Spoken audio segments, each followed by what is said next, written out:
Hello everyone, I hope you've all enjoyed your bank holiday weekend, as hot as it was.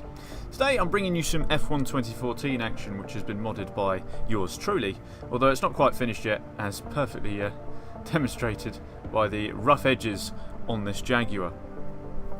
Now, I must stress, this mod isn't finished, and we're going to go through the grid now, and you're going to see a few things, which, this is a complete fantasy lineup in terms of the peak of what I have witnessed in F1 so far. So starting with Williams, we have Jacques Villeneuve and Sebastian Vettel. Now Vettel did actually have a test with Williams back in 2005, I think it was, before he signed with Sauber. So that is why he's there. And Jacques Villeneuve obviously won a world championship with Williams. I will note that the podiums are slightly out, as I haven't actually got around to editing the database fully yet. Moving on, we've got Ferrari, led by Michael Schumacher, whose podiums are correct, along with Eddie Irvine's. Eddie Irvine came very close to winning a world championship in 1999 before he moved on to Jaguar, which is the car behind you. Obviously Schumacher needs no introduction. Moving on, next is my favourite team in F1, that back in the day anyway, was Jaguar. I very much enjoyed them. I much enjoyed the livery. And an interesting lineup of Fernando Alonso, who himself had a test for Jaguar back in the early 2000s, and Mark Webber, who did of course drive for Jaguar, and he did also drive for the team which they became, which was Red Bull. Next we've got the West McLaren Mercedes with the current lineup of Mick Hakkinen and David Coulthard. However, I do think I am going to swap out David Coulthard for Lewis Hamilton, as he has a slightly better career than David Coulthard. Nothing against him, of course. Moving on to Jordan, there was a very big temptation to partner both the Schumacher brothers, as they both drove for Jordan. But Giancarlo Fisichella was a good substitute, because having Schumacher out of a Ferrari on this kind of grid that is based on the late 90s cars would be a crime. So Fisichella steps in there. Prost, a team I'm not sure whether I'm going to keep in this mod, but Olivier Panis and Shizi Nakano hold that down. Sauber Petronas is the next team along, which has an interesting lineup of Johnny Herbert and Nicola Laurani, or however you pronounce it. Although I do think I am eventually going to get around to swapping Laurani out for Robert Kubica, as Kubica was a stunning driver for the Sauber team. Moving on to Honda now, it's a fairly obvious lineup of Jenson Button and Rubens Barrichello. Both had reasonable success with Honda, and obviously both had extreme success with the team that came out of the ashes of Honda, which was Brawn. Toyota now, an interesting choice I suppose, but I always saw Toyota on the grid as kind of like a naysay of my main enjoyment of F1. But Ricardo Zonta and Mika Salo have that lineup. They both drove for Toyota in that time. Now Tyrrell, they went out of business in 1998, I do believe, if I'm not mistaken. And it was really difficult to think of an interesting lineup for them. However, Mark Blundell and Martin Brundle, both drove for Tyrrell in their time in F1, so I figured that would be an interesting lineup. And lastly, the iconic backmarker for the late 90s, early 2000s of Minardi, with a lineup of Katayama and Jarno Trulli. I don't know whether I'll keep Katayama, but Jarno Trulli definitely deserves a place on the grid, because he was a very good driver in his day. Now, if you're clever, you'll notice you may already have this mod sort of. I haven't actually put this mod out, but it is based off of the 1997 mod that you can be found on Race Department. Now in this race we are going to be Jenson Button, as you've just seen, and we're going to do a 5-lap race, which with clear weather, because I don't want to have to deal with rain. We will actually change you back to one-shot qualifying, but I'm just going through the calendar now. So it is the 1997 season calendar. As you can see, you can add the whole season at the bottom in the middle there, but you've got the Argentinian Grand Prix, you've got San Marino, you've got Jerez as well, and you've got the 1997 season on there, so it's very interesting. It's how this mod came about. I haven't put it out there for public downloads. Basically, I've gone on Race Department. I don't want to take any credit away from the guys who created it, so I will put in the description links to all the mods that are still available. Some have been taken down, but the 1997 mod is what this is based off of, and then there are various ones, like there's a 2003 mod, a 2000 mod. They'll all be linked in the description, And those people deserve a lot of credit for what they did. I don't know how many of those people still care about it, but I figured they should get some of the credit. But I've been going through reskinning all the cars, setting up the driver lineups, and I'm still, like I said, I haven't got around to doing the database, so you will note that when we get into the race after this one-shot qualifying, the nationalities of the drivers are wrong. So Fernando Alonso is French, and Webber is Austrian. Close enough to Australian, but you know, it's the little things that bug me. So we're racing on San Marino, the famous circuits for a very famous reason. I believe it was the place where Ayrton Senna died. But as you can see, the team mod is a full mod for Honda. I've got round to doing them fully. I think the crew that you could see there, that was their 2008 shirt. So it's not historically accurate to the 1997 season, obviously, because Honda weren't there. But anyway, here we go. We're going for our one-shot qualifying lap. And Jenson Button in a Honda from 2003. Here we go. So, I must stress that I am a scrub at this game, so I do have the racing line on. And I have traction control on, because these cars had traction control. So, just makes it a little bit more accurate. Anyway, so here we are in the first sector. Just going through the motions. Looking to see where the pole time currently sits, and of course Michael Schumacher is currently holding the fastest time down, so we've got our work cut out to try and get ahead of him. But here we are, chasing his ghost. Yes, the screech of traction control, you've got to love it.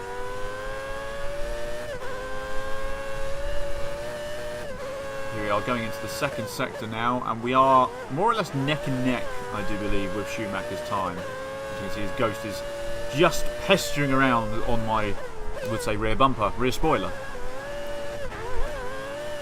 So I do believe we start to get a bit of daylight as I put one tyre on the grass. Going into the chicane, we really nail that one. And that's where I think we're going to make up most of our time. As you can see on the mini-map in your bottom left as we go into the final sector, there is a little bit of a gap between myself and Schumacher now. And I really had this hooked up. I do race on San Marino quite a lot, although I don't actually know what difficulty I set the AI on this. I feel like it was professional, but it just, I don't know, the AI just seemed a little bit sloppy in this one, so we're going to nail pole position here. And as you can see, what I just mentioned about the database with the nationalities and everything, Mika Hakkinen doesn't have his first name because I changed Mika Salo into Martin Brundle, and then Mika Salo then went to Toyota, so it kind of messed up the names. But yes, so Martin Webber, as you can see, Austrian, that famous Austrian racer. But let's have a look at the grid. Obviously, back markers being down at the bottom, but having a Honda on pole position. Jenson Button did actually manage to do it a couple of times for Honda, I do believe, but he never actually won from pole position. He did win, obviously, in Hungary back in 2006, but it's unusual for him to be on pole in a Honda. But there we are, in his full race suit and everything, beating Michael Schumacher and Jacques Villeneuve in that overpowered Williams to pole position. So we've got a 5-lap race coming up, and it should be fairly interesting to see how everything goes. The race pace, I think, is fairly accurate to how the cars would have performed. But as I said, I haven't had a chance to edit the database. Well, I have sort of, but not by actually going into the database itself, as I'm struggling to find a program to actually do it, so I may never actually get round to changing the nationalities. But here we are, race day, on pole position. As we look around the garage, just like to show off the garage a little bit. It took a lot of figuring out how to change everything in the program files, but when it all comes together, it does look really, really nice. It's very satisfying when you mod something and it works. But it's not finished yet, as I said. Still a lot of rough edges to deal with.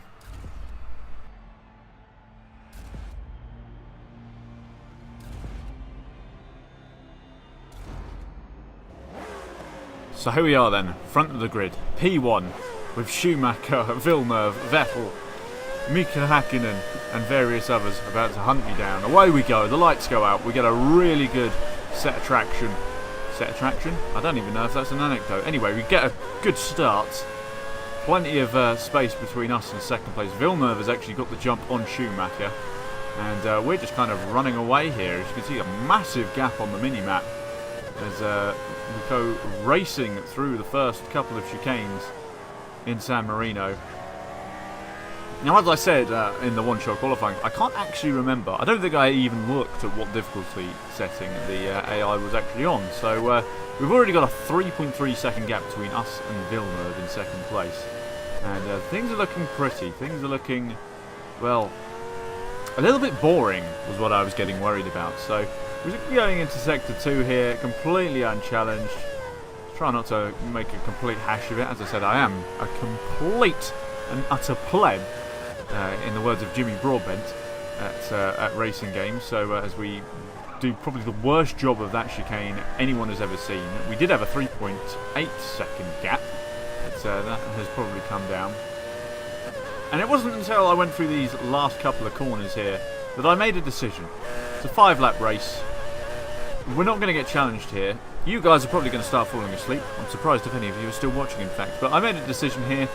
Let's go into the pits. Let's do a pit from first place and see where we can finish in 5 laps, giving everyone a head start. It's a good opportunity to show off the pit crew as well in their full overalls. Pretty awesome looking there. So there we go. We've done a pit stop after the first lap. And we're going to come back, according to the computer, in 17th place. But no, we're going to come out in 13th, as Olivier Panis is going to come very close to us on the overtake. But then we're going to get very close to him on the outside of the first chicane. It's not even a chicane, but either way, the first couple of corners. And we start our incredible pursuit of the front runners. So we've got our teammate Rubens Barrichello here. Do not hit him under any circumstances. I'm going to switch to the outside here. Barrichello brakes early, lets me past. And then we're going to come up to fellow Brit David Coulthard, and we're going to drag race down to the next corner. McLaren versus Honda in terms of pulling power. He's got the inside line in that sweeper, but then I've got the inside line going into this left-hander, and we get the move done nice and clean. Good little bit of racing there. So I'm not a complete and utter tool behind the steering wheel.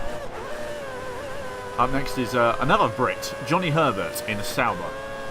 See if we can catch him up here. We're going to try and nail the chicane a bit better than we did first time round, and we absolutely nail that one. Get a great run on Johnny Herbert.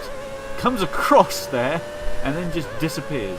I don't know what happened to him. He just braked suddenly. Maybe he panicked seeing me in the mirrors, but either way, we get the job done there.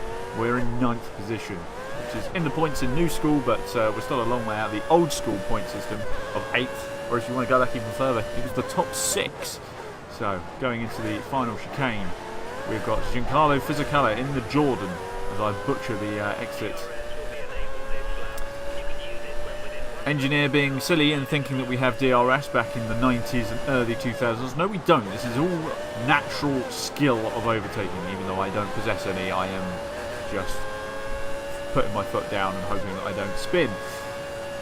So Fisichella a little bit slow through the first sector. Our pace is ridiculous. Apparently we've gone 15 seconds faster than we did first lap as we dive bomb up the inside into this corner to get right onto the back of Mika Hakkinen. I nearly called him Mika Salo then. That would have almost been insulting. But there we are. So onto the back of Mika Hakkinen, where we're in a similar position where we overtook David Coulthard, and now we've got to overtake the back-to-back champion of the late 90s, 98 and 99.